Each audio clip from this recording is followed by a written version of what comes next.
اداروں میں بھی یونائٹڈ نیشن کی طرف سے بھی آواز اٹھائی جاتی ہے، انسانی حقوق، ہیومن رائٹس، ویمن رائٹس، فلانے کے رائٹس، بلی کے رائٹس، کتوں کے رائٹس، پرندوں کے رائٹس ہیں نا سب کے. کراچی میں جتنے کتوں کے حقوق ہیں انسانوں کے اتنے حقوق نہیں ہیں. جس طرح سے روز گلیوں میں انسان مر رہے ہیں نا ڈاکوؤں کے ہاتھوں، کتا مارنے پر پابندی ہے، یہ لا ہے. آج آپ کتا نہیں مار سکتے، این جی اوز آ جائیں گے آپ کو، آپ بولیں گے آپ تو مرنا تو آپ کو چاہیے تھا، آپ نے کتا کیوں مارا؟ جو سسٹم چل رہا ہے وہ اسی طرح کا چل رہا ہے. تو پھر کتا مار کے پھینکے کہاں آدمی، یہ ایک بڑا مسئلہ ہے. تو اب مجھے ایک بات بتاؤ، اللہ سب سے پہلے کس کے حقوق بیان کرتا ہے؟ اپنے حقوق. آج ہمارے تعلیمی اداروں سے، ہمارے گھروں سے اگر کسی کا حق نکل رہا ہے نا تو وہ کون ہے؟ اللہ. ماں باپ اولاد کو اپنے حقوق سکھاتے ہیں. شوہر بیگم کو ہمیشہ یہ تانے دیتا رہتا ہے بات بات پہ کہ میں تمہارا شوہر ہوں. بیگم صاحبہ بات بات پہ یہ تانے دیتی رہتی ہیں میں آپ کی وائف ہوں. جب وہ آپ کا موبائل جھانک رہی ہوگی، آپ کہو گے نا کیوں دیکھ رہی ہو، تو وہ فوراً جواب میں کیا کہے گی؟ کیا میں تمہاری بیوی نہیں ہوں؟ جب آپ اسے کوئی آرڈر دیں گے چائے بناؤ، وہ کہ بھائی میں نہیں بنا رہی، تو آپ فوراً کیا کہیں گے؟ کیا میں تمہارا شوہر نہیں ہوں؟ میری بات مانو تم. تو شوہر بیوی کو اپنے حقوق، بیوی شوہر کو اپنے حقوق، اماں ابا اولاد کو اپنے حقوق، اولاد اماں ابا کو اپنے حقوق. ابا آپ میرے ابا نہیں ہیں.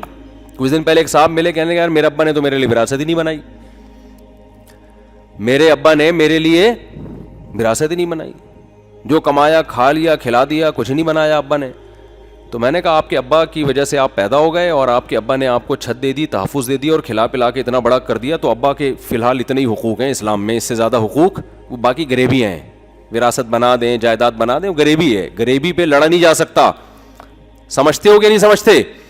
وہ بنائے وراثت نہ بنائے، یہ ان کا ہیڈک ہے، یہ آپ کا ہیڈک نہیں ہے. تو اولاد اپنے حقوق، والدین اپنے حقوق، رشتہ دار ایک دوسرے کو تانے دیتے ہیں کہ ہم رشتہ دار ہیں، کیا ہمارے کوئی حق نہیں ہے؟ اور ریاست اپنے حقوق بیان کرتی ہے، حکومتیں اپنے حقوق کہ عوام کو بھئی یہ اس قانون کی پابندی کرو، ٹیکس دو ٹائم پہ، ہمارے حقوق ہیں.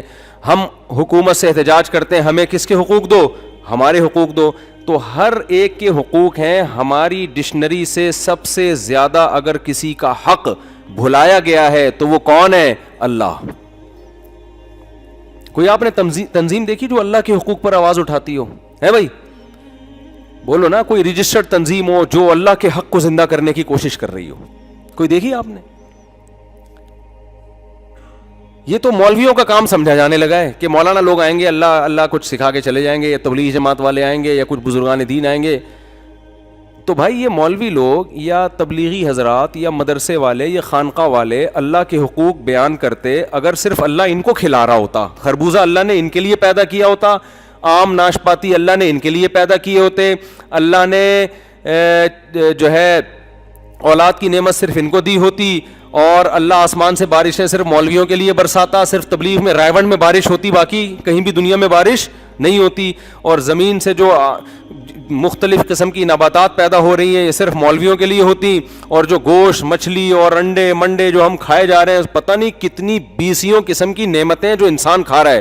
قرآن کے الفاظ دیکھو، وَلَقَدْ كَرَّمْنَا بَنِي آدَمَ وَحَمَلْنَاهُمْ فِي الْبَرِّ وَالْبَحْرِ وَرَزَقْنَاهُمْ مِنَ الطَّيِّبَاتِ وَفَضَّلْنَاهُمْ عَلَى كَثِيرٍ مِّمَّنْ خَلَقْنَا تَفْضِيلًا. اللہ فرماتے ہیں البتہ تحقیق ہم نے بنی آدم کو بڑی عزت دی ہے. کرمنا، تکریم ایک ہے، اکرام ایک ہے، تکریم. تکریم اکرام سے اوپر کا درجہ ہے. دیکھو آپ جب کسی کو کھلاتے ہیں تو اس کھلانے کے 3 درجات ہوتے ہیں. ایک تو اس کو فقیر سمجھ کے بھیک دے رہے ہیں آپ، یہ لے روٹی وہاں بیٹھ کے کھا لے، یہ بھی احسان ہے آپ کا. ایک ہوتا ہے کہ آپ اس کی ضرورت پوری کر رہے ہیں، نہ توہین مقصد ہے نہ اس کا اکرام. جیسے بڑے بھائی نے قرضہ مانگا آپ سے، پیسے مانگے، آپ بھکاری سمجھ کے نہیں دیتے لیکن کوئی عزت بھی آپ کی نیت نہیں ہے. ایسے ہی ہے نا کہ بس ٹھیک ہے ضرورت ہے تو بھائی یہ تو ضرورت پوری کرنی ہے. یہ دوسرا درجہ ہو گیا. تیسرا درجہ ہے کسی کو عزت دینے کے لیے آپ اسے کوئی گفٹ دیتے ہیں کہ ایکسکیوز می سر، یہ میں آپ کے لیے عطر کی مثال نہیں دوں گا کیونکہ میرے پاس پورا بورا بھرا ہوا عطر کا نا. ایکسکیوز می، میں یہ آپ کے لیے کچھ ہدیہ لے کر آیا ہوں. بیان میں ان چیزوں کا بڑا خیال کر رہا ہوتا ہوں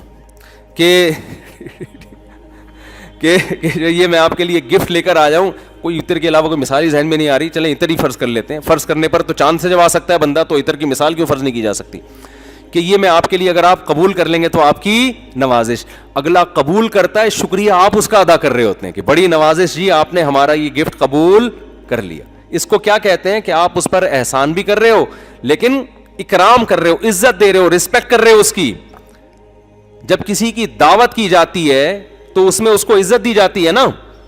تبھی میں لوگوں سے یہ کہتا ہوں کہ ماں باپ کو جب آپ کھلاتے پلاتے ہو نا تو اس میں اکرام کا عنصر ہونا چاہیے, ان کے ساتھ مدد کا عنصر نہیں ہونا چاہیے.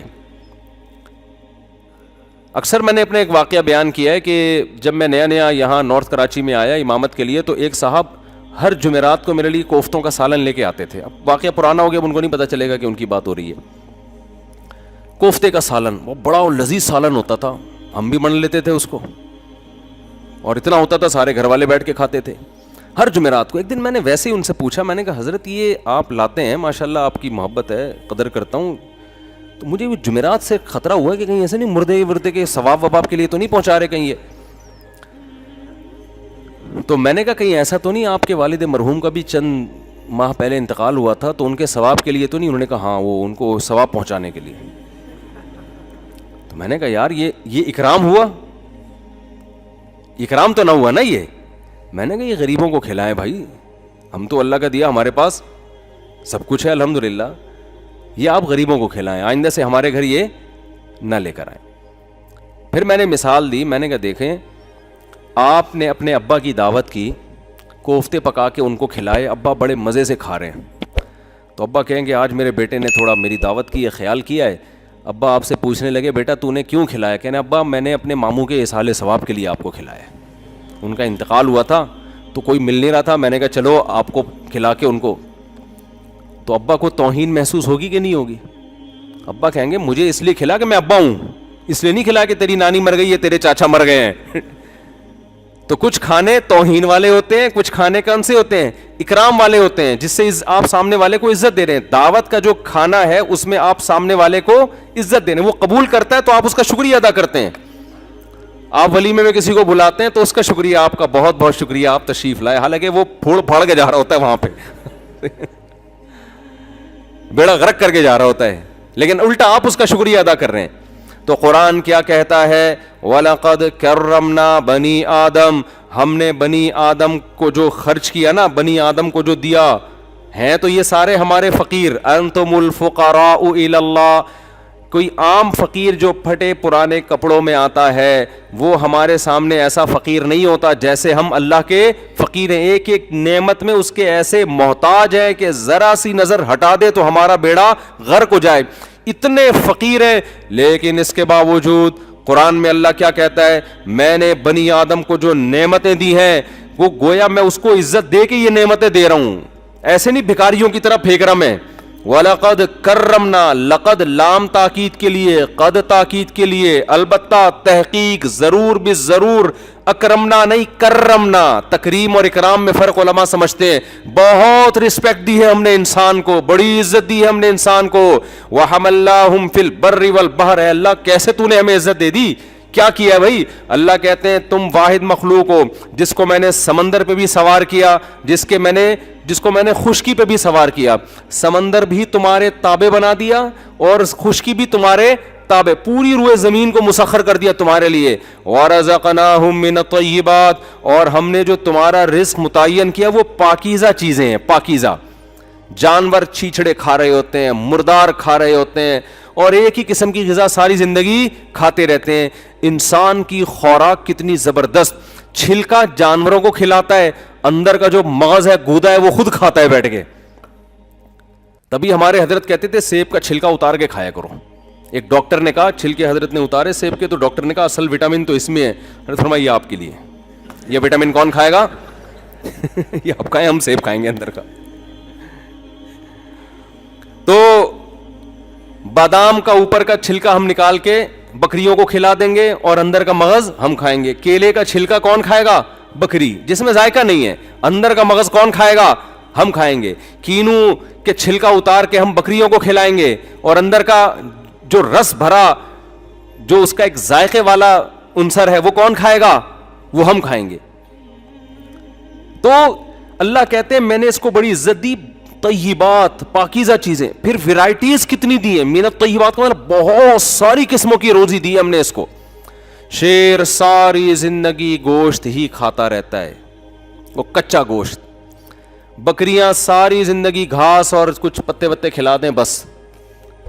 انسان گوشت بھی کھاتا ہے اور سبزیاں بھی کھاتا ہے. کیا خیال ہے بھائی؟ ایسا ہی ہے نا, دونوں اس کے جزو بدن بنتی ہیں.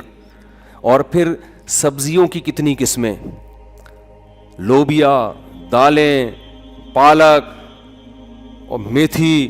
اور وہ تو آپ کسی بیرے کے پاس جائیں نا, کیا ہے, ہوٹل میں جائیں نا, تو کیسی گردان پڑنا شروع کرتا ہے نا, کیسی گردان پڑنا, یہ بھی ہے, یہ بھی ہے, یہ بھی ہے, یہ بھی ہے, یہ بھی ہے, یہ بھی ہے. آدمی کہتا ہے یار کنفیوز ہو گیا, دوبارہ سے بتا بھائی کیا ہے. تو بیچ میں سے کسی چیز کو پکڑنے کی کوشش کرتا ہے, یار یہاں کے یہ لے آ جا کے. مینیو میں دیکھیں نا کتنی چیزیں لکھی ہوئی ہوتی ہیں. چائنیز کھانے الگ ہیں, جیپنیز الگ ہیں, امریکن الگ ہیں, انڈین الگ ہیں, ترکی الگ ہیں, ہر ایک کا اپنا ٹیسٹ. پھر گوشت کی کتنی قسمیں, پھر ان قسموں کو انسان پکاتا, کباب الگ, کوفتے کا ذائقہ الگ, چبلی کباب الگ, کباب کی 20 قسمیں. شیر بیچارہ وہ 1000 سال پہلے سے جو کھا رہا تھا وہی آج بھی وہی کھا رہا ہے. پھر 20 قسم میں پھر وہ سیلڈ اور رائتا بنا کے, اور مختلف قسم کے رائتے, پھر میٹھے کی 20 قسمیں, لڈو الگ, لڈوؤں کی پتہ نہیں کتنی قسمیں ہیں. جب بھی رسگلے لڈو کا نام آتا ہے نا, مجھے ایک لطیفہ ضرور یاد آتا ہے کہ وہ ایک صاحب تھے, بہت دفعہ سنا چکا ہوں لیکن کیا کریں, وہ ہے ہی ایسا لڈو جیسا لطیفہ ہے. ایک آدمی کسی کے گھر گیا مہمان بن کے, تو میزبان نے کہا کہ رسگلے رکھ دیے, اس نے کھا لیے. تو میزبان نے کہا اور کھائیے نا. تو مہمان کہتے نہیں میں پہلے ہی 2 کھا چکا ہوں. کہتے خیر کھائے تو آپ نے 6 ہیں, لیکن یہ تو بات نہ کریں نا آپ. کھائے تو آپ نے کتنے, 2 تو نہیں کھائے, نہیں تو زیادتی ہو جائے. تو آج کل میزبان لوگ بڑے ہوشیار ہوتے ہیں, وہ گن رہے ہوتے ہیں نوالوں کو. تو ایسے تواضع خامخواہ کی نہ کیا کریں کہ میں پہلی 2 کھا چکا ہوں. تو وَلَقَدْ كَرَّمْنَا بَنِي آدم, قرآن کہتا ہے ہم نے بنی آدم کو بڑی عزت دی ہے. وَحَمَلْنَاهُمْ فِي الْبَرِّ وَالْبَحْرِ, خشکی بھی اس کے تابع کر دی اور سمندروں کو بھی اس کے تابع بنا دیا. سمندر سے کیا کیا نکال رہا ہے, سمندر کے سینے کو پھاڑ کر ایک جگہ سے دوسری جگہ تجارت کرتا ہے, یہ بڑی بڑی چیزوں کو لاد کے لے جاتا ہے. وَرَزَقْنَاهُم مِّنَ الطَّيِّبَاتِ, بہت ساری پاکیزہ چیزیں ہم نے کھانے کو دی. وَفَضَّلْنَاهُمْ عَلَىٰ كَثِيرٍ مِّمَّنْ خَلَقْنَا تَفْضِيلًا, بہت ساری مخلوق پر بہت زیادہ فضیلت دے دی. مخلوق بھی بہت ساری جس پہ فضیلت دی, اور فضیلت بھی بہت ساری فضیلت دی ہے, تھوڑی فضیلت نہیں دی ہے. اتنی فضیلت کہ جب پیدا ہوا انسان آیا دنیا میں سب سے لاسٹ میں ہے مخلوقات میں. آپ کو انسانوں سے پہلے جانوروں کا بہت وجود ملے گا زمین پہ, انسان سب سے آخر میں آیا. اور پھر مخلوق کو حکم دیا گیا انسان کے سامنے سجدہ کرے. وہ اتنا پروٹوکول جب انسان کو دیا گیا ہے, تو بھائی یہ کیوں دیا گیا ہے؟ اللہ تعالیٰ کہتے ہیں میں نے جو تمہیں عزت دی اور یہ طرح طرح کی چیزیں پیدا کی, یہ بتانے کے لیے کہ سب سے پہلا حق کس کا ہے؟ میرا ہے. سب سے زیادہ ماننا کس کو ہے؟ مجھے ماننا ہے. غلامی کس کی کرنی ہے؟ میری غلامی کرنی ہے. باقی سب اس کے بعد میں ہے. سمجھ میں نہیں آ رہی میرا خیال ہے بات؟ نہیں آ رہی تو مرنے کے بعد اچھوں کو بھی سمجھ میں انشاءاللہ آ جائے گی, لیکن پھر سمجھ میں آنے کا فائدہ نہیں ہوگا. ابھی پیٹ بھرے ہوئے ہیں, توندیں بھری ہوئی ہیں, بجلی جا نہیں رہی ہے. اتفاق سے کراچی میں 4-5 دن ہو گئے, تھوڑی دیر گیس اس کا متبادل گورنمنٹ نے کر دیا. ہمارے ہاں تو رات کو گیس جا رہی ہے, آج کل 11 بجے جا رہی ہے اور صبح 6 بجے آ رہی ہے. اچھا, پورے کراچی میں الحمدللہ. یہ ایک چیز رہ گئی تھی ہمارے یہاں, حالانکہ گیس تو ہماری اپنی ہے, کوئی امپورٹ تھوڑی کرنے ہم. تو مزید کھدائیاں ہی نہیں ہو رہی. حالانکہ پاکستان میں جو گیس کے ذخائر ہیں, ہم سنتے تھے اسکولوں میں, یعنی نہیں سنتے تھے تو اس میں یہ تھا کہ 200 سال کے ذخائر تو دریافت ہو چکے ہیں. وہ پتہ نہیں کہاں ہے وہ ذخائر. سارا زور اس پہ ہے کہ بچے روکو, اپنے بچے کم پیدا کرو, یہ وسائل ختم ہو جائیں گے. جتنا پیسہ بچوں کی گروتھ ریشو کو روکنے پر ہو رہا ہے نا, اتنا پیسہ کھدائی پہ ہو جاتا ہے نا. پتہ نہیں پیٹرول کے کتنے کنویں اور دریافت ہو جاتے. نہیں آ رہی میرا غالب بات سمجھ میں؟ سارا زور اس پہ لگا دیا کہ روکو. اکیلا کھڑا ہوں میں اکیلا اس پورے نظام کے خلاف جو فیملی پلاننگ ہے نا اس کے خلاف اکیلا جہاد کر رہا ہوں. اور جس طرح آپ لوگوں کی نسل کم ہو رہی ہے نا, جس طرح آپ لوگ 2 بچے 1 بچے کی پالیسی پر آپ لوگ چل رہے ہیں, ہو سکتا ہے 200 250 300 سال کے بعد لوگ بولیں آج دنیا میں جتنی آبادی ہے سب مفتی طارق مسعود صاحب کی اولاد ہے. عین ممکن ہے, جس طرح سے جو ہے نا چل رہی ہے نا گروتھ ریشو 1-2 1-2, یہ تو ختم ہو جائیں گے بھائی. عین ممکن ہے 200 250 سال کے بعد بولیں کہ تیسرے آدم جو ہے نا, نوح علیہ السلام کی اولاد ہے نا, پہلے آدم علیہ السلام, عین یہ ممکن ہونے کو تو کچھ بھی ہو سکتا ہے. تو اس سے پہلے کہ نسلیں ختم ہو جائیں, اسپیڈ تھوڑی سی کیا کرو میرے بھائی, بڑھاؤ. اولاد اللہ کی نعمت ہے, رزق یہ جو اللہ دے رہا ہے نا, خربوزے سے خربوزے پیدا کر رہا ہے, اس کو یہ نہیں پتا کہ کتنے انسانوں نے دنیا میں آنا ہے. یہ دیکھو, انسان ان چیزوں کی نسل کو کنٹرول کر سکتا ہے جو انسان کے تابع ہیں, پوری کائنات اس میں تصرف کر سکتا ہے. خود اپنے اوپر انسان کو حق نہیں ہے کہ آپ نے کتنے پیدا کرنے اور کتنے روکنے ہیں. یہ کس کا کام ہے؟ یہ انسان سے اوپر کی ذات کرے گی, وہ اللہ کے علاوہ کوئی نہیں ہے. تو اس میں اللہ پہ توکل کرنا واجب ہے, لازم ہے کہ انسان کی پیدائش سے پہلے وقدر فیہا اقواتہا, یہاں بھی آپ قرآن کے الفاظ دیکھو, قدرہ مینجمنٹ کو کہتے ہیں نا. قرآن کہتا ہے ہم نے جب زمین بنائی, اللہ فرماتے ہیں قدر فیہا اقواتہا. قوت عربی میں کہتے ہیں انسانی زندگی گزارنے کے لیے جو ضروری لوازمات ہیں, جو بھی انسان کو ایک اچھی لائف گزارنے کے لیے جو ضروری چیزیں ہیں ان کو عربی میں قوت کہتے ہیں, اس کی جمع اقوات آتی ہے. قرآن کہتا ہے ہم نے جب زمین بنائی, انسان ابھی دنیا میں آیا ہی نہیں ہے, قدرہ ہم نے مینجمنٹ کر لی, زمین میں اتنے وسائل پیدا کر دیے, اقواتہا کہ اس میں انسان جتنے بھی قیامت تک انسان آئیں گے نا ان کی زندگی گزارنے کی بنیادی ضرورتیں ہم نے ساری کیا کر دی, پیدا نہیں کی ہیں. دیکھو خلقہ نہیں ہے, مقدر کر دی, یعنی مینجمنٹ, مینج کر دیا اس کو. مینج کسے کہتے ہیں؟ جو جس چیز کی ضرورت ہوگی وہ چیز ملے گی آپ کو. ہو سکتا ہے نظر نہ آ رہی ہو. یہ مینج کے لفظ دیکھیں قرآن کی کیسی بلاغت ہے. فیملی پلاننگ والے کہتے ہیں ہمیں تو نظر نہیں آ رہے اتنے وسائل, آبادی اتنی ہے, خربوزے تو اتنے پیدا نہیں ہو رہے. بھائی یہ تو کم, حالانکہ ایسا ہے بھی نہیں, مشاہدہ بھی اس کے خلاف ہے. مشاہدہ یہ ہو رہا ہے کہ جتنی اسپیڈ انسانوں کی ہے نا, وسائل کے بڑھنے کی اسپیڈ اس سے کئی گنا زیادہ ہے. لیکن فرض کر لو مشاہدہ نہیں ہے, تو قرآن کیا کہہ رہا ہے کہ میں نے اندازہ لگا لیا ہے پہلے سے, تو ہر چیز اس کے حساب سے ٹائم پہ ہوتی رہے گی. اب جو پیٹرول کے کنویں دریافت ہوئے ہیں یہ 500 سال پہلے تھوڑی تھے. 500 سال پہلے کوئی سائنسدان کہتا کہ یار جب دنیا کی آبادی 6 ارب ہو جائے گی, گدے گھوڑوں پہ جب یہ سفر کریں گے تو گھوڑوں پہ وہاں سے جب گندم آئے گی تو یہاں تو لوگ اتنے وقت تک یا تو گھوڑا گھس کے ختم ہو جائے گا یا گدھا گھس کے ختم ہو جائے گا جب امریکہ سے گندم لے کے چلے گا, اور چائنا سے جب لیپ ٹاپ آئیں گے, کشتیوں پہ آئیں گے, تو یہ تو جب وہ چپو چلائیں گے نا اس وقت تو یہی ہوتا ہوگا نا, تو یہ تو لوگ ہی ختم ہو جائیں گے. تو بھائی اللہ کہہ رہے میں نے مینج کر لیا ہے, بچے پیدا ہونے دو, آبادی بڑھنے دو, گیس کے ذخائر دریافت خود بخود ہوں گے, ٹائم پہ ہوں گے. ابھی کرنے کا فائدہ نہیں ہے, ابھی گدے گھوڑوں پہ ہی جاؤ تم, ابھی ضرورت نہیں. ابھی گدے گھوڑوں سے زندگی تمہاری آسانی سے گزر جائے گی. جیسے جیسے ٹائم آئے گا پھر ہوائی جہاز بھی بنیں گے, سمندری جہاز کا حجم بڑا ہوگا, پھر ٹیکنالوجی ترقی کرے گی, پھر ہواؤں میں جو ریڈیائی لہریں گھوم رہی ہیں ان کو انسان لگام دے گا, اور پھر ایسا مضبوط کنیکشن کا انتظام ہو جائے گا کہ آبادی بڑھنے سے انسان کی لائف کا جو اسٹینڈرڈ ہے